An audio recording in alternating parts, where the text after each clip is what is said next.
every major human mistake that changed history forever. Tommy, is that you?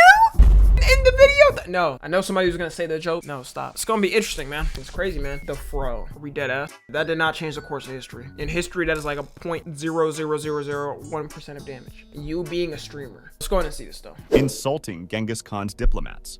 One of the most destructive military campaigns in human history started for a basically useless reason. In the early 1200s, Genghis Khan, leader of the Mongols, was technically at peace with the Khwarezmian Empire, and the two had even— Yo, what happened to all these names of these kingdoms and shit? What happened to that? Now they're all, what is it now, Japan and China? Like, all of them are completely changed? fought against shared enemies. But everything changed when a Mongol trade caravan entered Khwarezmian territory and was attacked by a local governor who stole the goods and killed the merchants. Instead of going to war right away, Genghis Khan sent ambassadors to the Shah of Khwarezm to ask for justice and for the governor to be punished. But the Shah made a terrible decision. He had one of the Mongol envoys killed and sent his severed head back with the others. In Mongol culture, harming a messenger was a serious offense. It was seen not just as an insult, but as a clear act of war. Genghis Khan responded with a massive invasion. His army destroyed entire cities and completely wiped out— Yo, people think world leaders nowadays are crash outs. Back then, they were crash outs. You could have been another leader, insulted the leader of that country, and they were invading your country.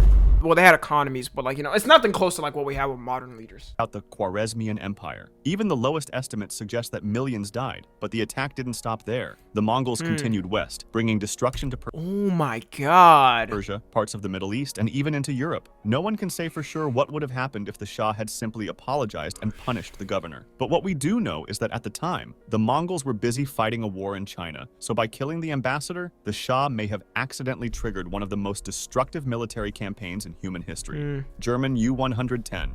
On its first mission in March 1941, the German submarine damaged 2 Allied ships, but had to stop early after an accident with its own gun injured some of the crew. But its second mission in April and May 1941 would change the course of the war. After sinking several Allied ships in the North Atlantic, U-110 was chased by British warships. On May 9, 1941, after being hit by depth charges, the German submarine was forced to surface. This was part of a British effort later called Operation Primrose. The Allied ships surrounded the damaged U-boat. At first, the British thought the Germans would fight back and opened fire, but stopped when they realized the crew was surrendering. The German commander, Fritz Julius Lemp, saw that the submarine wasn't sinking like it was supposed to. He tried to swim back and destroy the Enigma machine, a type of encryption device used by Nazi Germany to send secret military messages. Holy f***. Let me see that thing. What the hell? How does this work? Kind of looks similar to like a modern keyboard, but... Hey guys, Tom NFG here. You know, only half of you guys are subscribed and even less of you guys have noties on. I hate to be a burden, but you know, I really appreciate it if you hit that sub button and the little bell next to it. You know, it doesn't take long. I know you can get mixed up in the algorithm and everything. But yeah, also tune into the streams. You know, we have a lot of fun over there. I'm telling you, we have a lot of parties going on over there. Yeah, that's it. Bye. Damn. But he disappeared. No one knows for sure how he died. Meanwhile, British sailors boarded the abandoned U-110 and recovered the Enigma machine along with valuable codebooks. These gave British codebreakers at Bletchley Park a major advantage in reading secret German naval messages, especially a backup cipher known as Reservehandverfahren. To keep their success a secret, the British let U-110 sink and pretended it had gone down with everything still inside. Constantine V's trust. In 774, Byzantine Emperor Constantine V launched a military campaign against Bulgaria, but it failed. However, he gained a major advantage afterward. Spies inside the Bulgarian court in Pliska were secretly giving him valuable information. The Bulgarian ruler Telerig began to notice that Constantine always seemed to know his plans. He eventually realized that his government had been infiltrated by Byzantine spies. How many snitches y'all think the US government got? We definitely got spies here for sure. Telerig came up with a clever plan, or perhaps Constantine was just too trusting. He sent a message to Constantine, pretending he wanted to defect. I'm pretty sure they know too, bro. Isn't it like a common known thing that like Israel spies on America? Bro, there's like a bunch of politicians that have like dual citizenships with like Israel and the USA. That is kind of insane to me that like you could have other citizenships with other countries and you could still be like a governor or be in the government here. That is fucking insane, bro. Is it even like that in any other country? Dude, you gotta have one citizenship, bro. I feel like that should be the thing. You gotta have one fucking citizenship. It's crazy that we have spies. Let's fix it by sending 500 billion to Israel. Now, facts. To Constantinople and join him. He asked for the names of the emperor's agents in Pliska, saying he needed them to make sure they stayed safe while he escaped. Constantine believed him and gave him the list. The thing is, Telerig had no intention of defecting. Once he got the names, he executed all the Byzantine spies in his court, completely destroying Constantine's spy network in one move. The fall of the Damn, that was kind of smart tactic. Berlin Wall. Günter Schabowski had recently become the unofficial spokesperson for East Germany's ruling Politburo, which was the top decision-making body of a communist party. The government had just held a meeting where they talked about easing some travel restrictions to West Germany, but they didn't want to announce it just yet. At a press conference, Schabowski brought this up, even though it wasn't meant to be made public yet. A journalist asked when the new travel rules would take effect, and Schabowski, shuffling through his papers, didn't find an answer and ended up saying, "As far as I know, immediately." That one word changed everything. People in East Berlin, thinking the border was now open for the first time in 28 years, rushed to the Berlin Wall. Crowds gathered quickly, and the border guards were confused because they had no clear— And back then, bro, you were just hearing the word from TV. Like nowadays, it travels through social media, it takes some time. There is like just one word. orders, but they'd also heard the press conference. Not knowing what else to do, they opened the gates and let people through. Soon it turned into a huge celebration. People were climbing the wall, crossing freely between east and west, hugging and cheering. Around 11:30 p.m. on November 9, 1989, the Berlin Wall started falling. Some say Schabowski simply misunderstood. Others believe he knew exactly what he was doing. The Four Pests campaign. The Four Pests campaign was one of the first major efforts under Mao Zedong's Great Leap Forward campaign. Its goal was to get rid of 4 pests: rats, flies, mosquitoes, and sparrows. Damn, it's kind of fucked up, bro. Yo, Loki, why do I want a mouse as a pet? Because they were thought to spread disease or damage crops. The worst mistake was the war on sparrows, especially the Eurasian— What did they do, bro?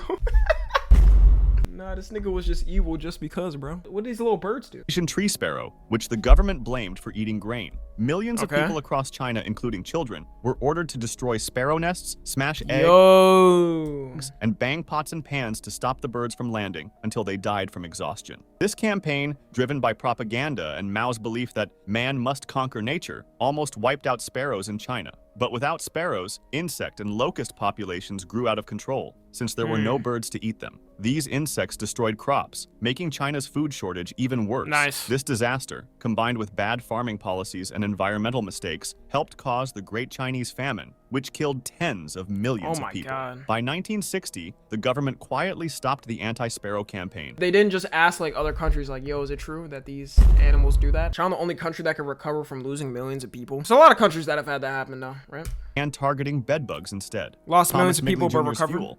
In 1921, while working at General Motors, Thomas Migley discovered that adding a chemical called tetraethyl lead, also known as teal, to gasoline could stop engines from making knocking sounds. Early factories making teal saw workers suffer from hallucinations, mental illness, and even death. Still, the fuel was heavily promoted and quickly spread around the world.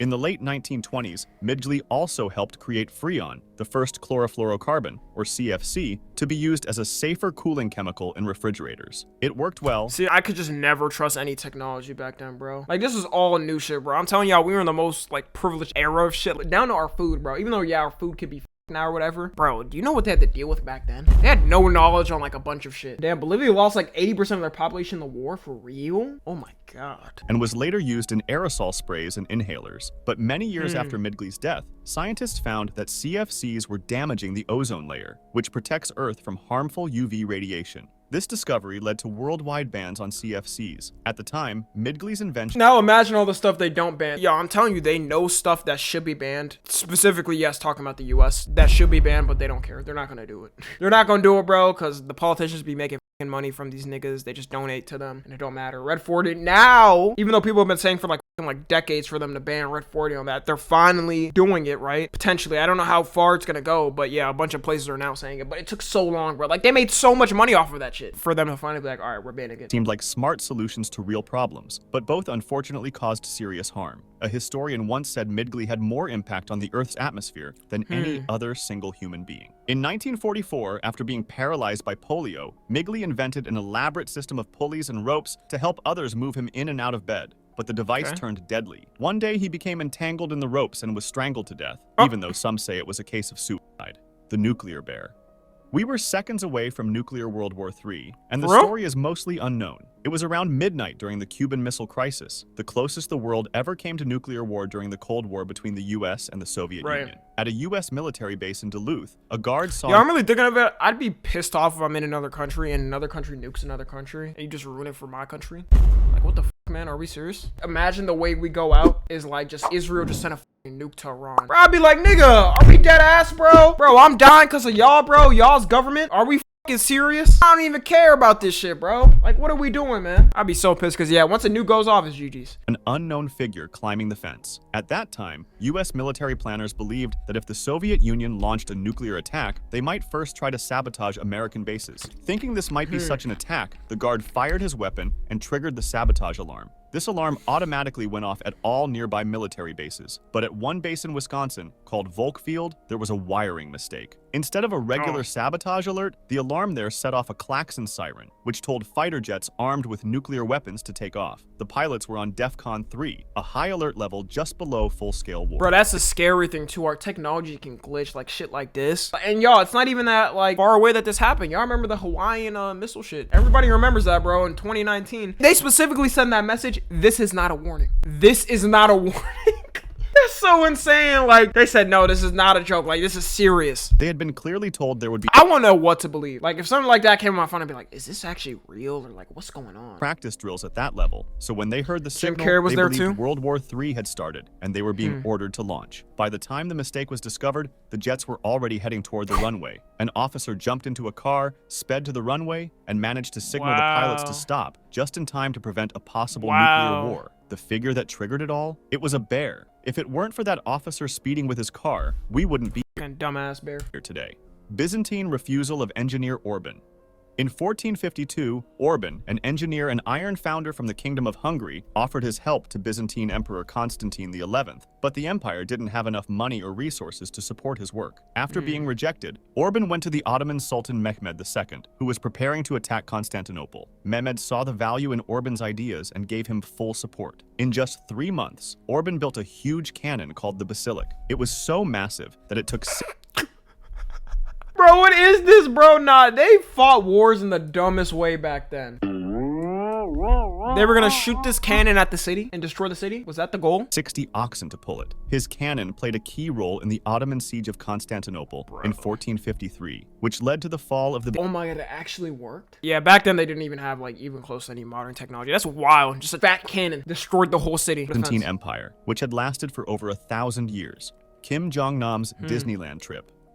Jong Nam, the oldest son of North Korean leader Kim Jong-il and half-brother of Kim Jong-un, was once expected to take over the country. In the late 1990s, he held top positions. I think they said he was a more peaceful guy, right? He was gonna like try to branch out the country and shit. Kim didn't want that. Ministry Something of Public Security and worked on developing North Korea's IT systems. But everything changed in 2001 when he was caught in Japan using a fake passport while trying to visit Tokyo Disneyland. The incident embarrassed North Korea so much that his father canceled a planned visit to China and began quietly removing Jong Nam from power. Over the next several years, he lived mostly in exile, moving between China, Macau, and parts of Southeast Asia. He sometimes gave interviews to foreign media and lived a more open, luxurious lifestyle than the rest of the secretive Kim family. Intelligence agencies believed he had connections to China and may have even worked as a CIA informant. After his younger half-brother Kim Jong-un was chosen as the next leader in 2010, Kim Jong-nam was seen as a potential rival. According to South Korean intelligence, You gotta be one fucked up person, bro, to take out your brother. Like, that is crazy, man. Only circumstance, I don't even want to think of that type of circumstance because it would never happen, bro, for me to do that. But you are just so evil, bro, to take out your own sibling. Jong-un gave a standing order to have him killed.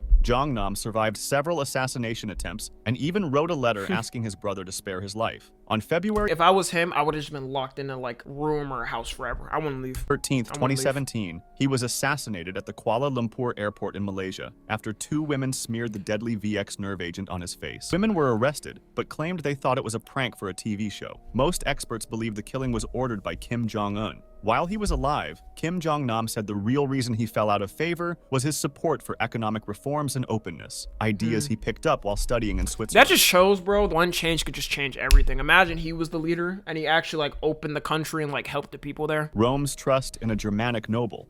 Publius Quintilius Varus, What was that name? Publius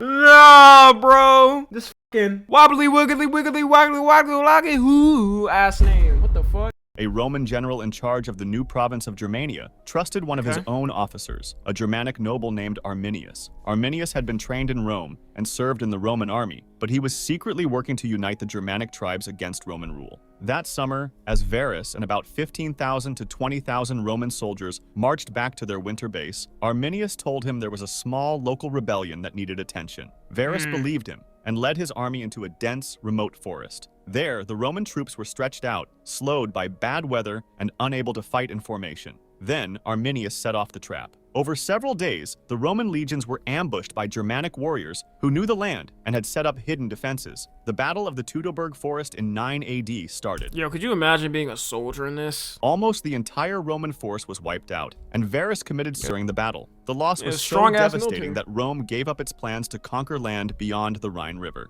Emperor Augustus never again pushed for expansion into northern Germany. The legions destroyed in the battle's numbers were never used again. Many of the Germanic tribes that would later invade and weaken the Western Roman Empire came from this very region that Rome failed to control after Teutoburg.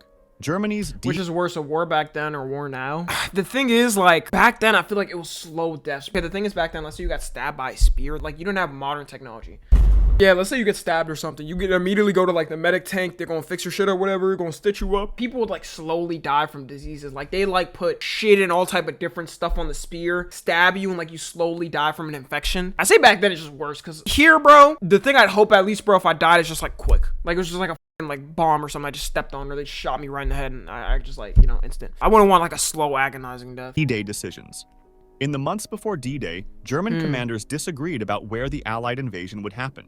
Field Marshal Gerd von Rundstedt believed it would come at Pas de Calais, the closest point between Britain and France, with key ports and a direct route into Germany. Erwin Rommel, in charge of coastal defenses, also focused on Calais, but warned that the Allies could land anywhere, including Normandy, where they eventually did land. Hitler, as usual, couldn't make up his mind. He split the German tank divisions between the two plans, placing some too nice far plan, inland buddy. to help Rommel quickly, but not far enough to act as a proper mobile reserve as Rundstedt wanted. In the end, neither commander got what they needed. Meanwhile, the more you look at history, bro, the more you realize this nigga was just a crash out, bro. He wasn't even thinking about nothing, bro. He was just like, I'm doing this, I don't care, we're doing it this way. Allies launched a deception campaign called Operation Fortitude, tricking the Germans into thinking the real attack would be at Calais. Even after the Allies landed in Normandy on the 6th of June 1944, German leaders, including Hitler, thought it might just be a distraction. Rommel happened to be away visiting his wife for her birthday that day, and other officers were also off duty because of bad weather forecasts. Rundstedt asked for permission to move reinforcements, but Hitler delayed the decision. By the time a counterattack was approved, Allied air forces had already damaged German supply lines and troop movements, and the German command structure was falling apart. Despite fierce resistance, the Allies secured 5 beachheads on D-Day and brought in over 150,000 troops. Rommel later tried to tell Hitler that Germany's defenses were collapsing. Yo, it must have been like a crazy feeling, bro, when they won and they were like, let's fucking go, we won. That's like peak American freedom. You're like, yeah, we beat them niggas. But Hitler refused to believe it. Then, on the 17th of July, Rommel was seriously injured when Allied planes attacked his car. With Rommel out and confusion still spreading through the German leadership, Germany lost its chance to stop the invasion. Russia's Alaska sale. Oh my God, bro, I always think about this. Unbelievable that they sold like this. In 1867, the Russian Empire sold Alaska to the United States for $7.2 million, about 2 cents per acre. After losing the Fucking insane. Crimean War, Russia feared it couldn't defend Alaska in a future war, especially against Britain, whose forces were nearby in Canada. Selling the territory to the US was seen as a way to block British expansion. At the time, many Americans mocked the deal as Seward's folly, as the negotiations were led by US Secretary of State William Seward. They called Alaska a useless frozen waste. They weren't even checking or nothing, bro. Now, you know Putin would probably look back at this shit, or any leader in the future, like, damn, we fucked up. And you know what's even worse, too? If they still had Alaska, they would straight up have military bases on the US mainland. They would have so much more leverage militarily. Like, bro, every threat that happened, they could be like, we're pushing our troops closer. Keep making threats, we're gonna keep pushing them closer and closer and closer. Oh, man, that's rough. Cold War would have been wild. Yeah, it would have been different. The purchase gave the U.S. strategic access to the Pacific and added territory more than twice the size of Texas, full of natural resources like oil and various minerals and metals. Alexander the Great. And that's one of the reasons Trump be like, oh yeah, we want Greenland, bro. It's damn near in the middle, bro. You could like motherfucking put so much shit there. Bro, they'd have like such an advantage. Bro, if you had that shit, right, you got access over here, bro. They're like anywhere over here, like it's just a lot of access. Leaving No Heir. When Alexander the Great died in 323 BC, he left behind the largest empire the world had ever seen, but no clear successor. His only direct heir was an unborn child, and his half-brother Aridaeus had serious mental disabilities. Without a stable plan for who would rule next, Alexander's top generals, known as the Diadochi, rushed to grab power. What followed was nearly 50 years of brutal conflict, called the Wars. And that's the thing, bro. Back then it was like that. People don't even realize now, even with governments, it doesn't matter. Let's say like a world leader gets taken out. Bro, they already have somebody set in. They straight up set up plans, bro. Bro, I'm pretty sure Trump definitely has plans if he gets taken out. Putin has some type of plans. Fucking Xi Jinping. Any world leader has like some type of plan set up or like some leader set up. I mean, here's kind of, you already know, like the vice president takes over if like the president gets taken. But Kim Jong Un, yes, he's basically setting up his daughter right now to be like the leader of the country in the future. Like his daughter is going to be similar to him, if not worse. They're drilling his ideology into her, especially at a young age. Of the Diadochi. These former allies who had Tommy don't got a setup. It's gonna be me, bro. I'd get reincarnated, bro.